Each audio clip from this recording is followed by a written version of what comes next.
Hello students, how are you? So today we will see environmental studies, chapter number 6, every drops count. So let's see. Children, over here a picture you can see, that is a picture of Ghadse sir, and sir means lake. King Ghadse of Jaisalmer got it made 650 years ago with the help of the people. King made this Ghadse sir. And all around the lake there are ghats with steps leading to the water, decorated verandas, large hills, rooms and much more. People came here to celebrate festivals and for programs of music and dance. Children came to study in the school on the ghats. The talab belonged to everyone and everyone took care to keep it clean. Rainwater collected in this lake spread over many miles. It was made in such a way that when the lake was full,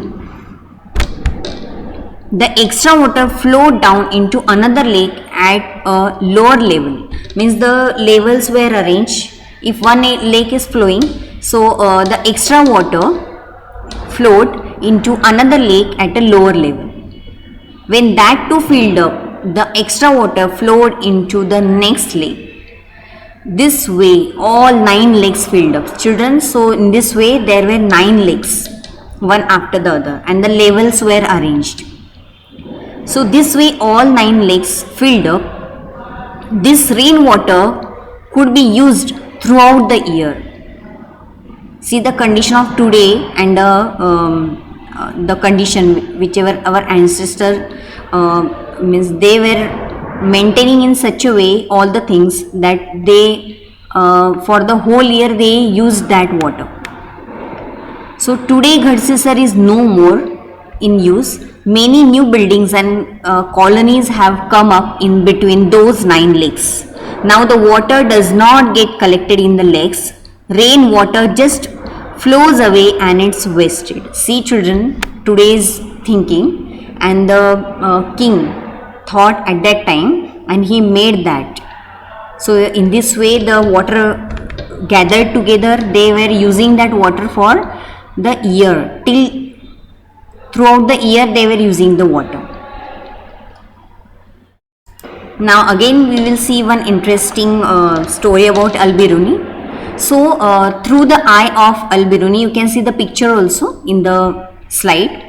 So more than 1,000 years ago, a traveler came to India. His name was Al-Biruni. The place that he came from is now called Uzbekistan. Al-Biruni carefully observed and noted down the details of all that he saw. He wrote specially about those things that he found very different from his own country. Here is a part of what he wrote about the ponds of that time. He watched everything and he wrote something whichever he found which is very special and he not found in his country. So what he has written, let's see. So the people here are very skilled at making ponds. My countrymen would be surprised to see them. They pile up huge rocks and join them with iron rods to build chabutras. Chabutras means raised platforms. So all around the lake. Between these there are rows of long staircases going up and down. Staircases were also there, so that people can go down and go up with the help of staircases. The steps for going up and coming down are separate. The steps, see children, the steps for going up was different. The steps for coming down, that was different. That was separate. So there is less crowding. So today when we study history, we can learn a lot about those days from the writing of Al-Biruni. This stamp came out in 1973. This is one stamp, children, you can see it in the picture, that is one stamp. So it came out in 1973, 1000 years after his birth. And after that they are showing one cloud and they are thinking that you have to think about it. So they are showing, or they are showing cloud and drops of water, and as the name of the lesson is also there, every drop counts. Here they have shown something, some message to us. What will happen here when it rains, and where will the rainwater go? Into the drains, pipes or pits? Is some water is getting soaked into the soil? So you have to think about all these things, children. Nowadays the situation is totally different. So if we will not think, we will suffer from all these difficulties. So drop by drop, besides Jaisalmer, many places in Rajasthan get very little rainfall. Here is rains for only a few days in the entire year. Sometimes not even that much. The rivers here do not have water all around the year.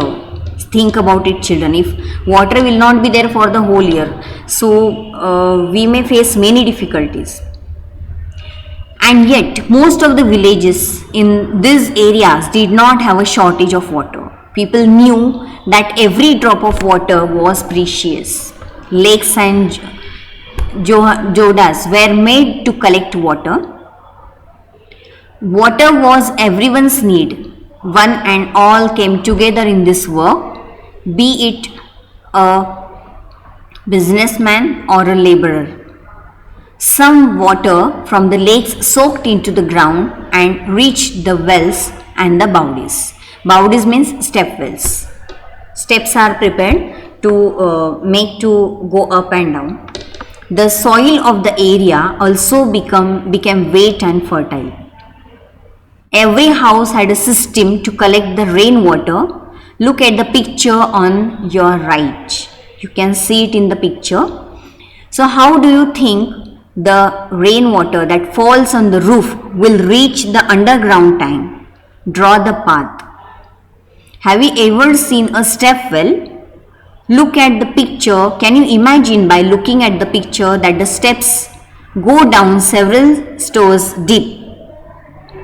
Instead of drawing the water up the well, the people could go down the steps and reach the water. That is why they are called step wells. You can see it in the picture, the step wells. Long ago, people used to make long journeys with their carvas of animals and goods. You know it very well that previously the invention of wheel was not there. So after invention of wheel, transportation system came, or transports came. So before that, people used to walk, either walking they used to go or travel, or they were using the animals also. So people felt it was a good thing to give water to thirsty travelers. Thus they built many buildings, many beautiful step wells. They built many step wells. And children, many customs are also related to that water. So they gave very much importance for the water, children, and we should also think about it. Remaining part of this chapter we will see in the next part.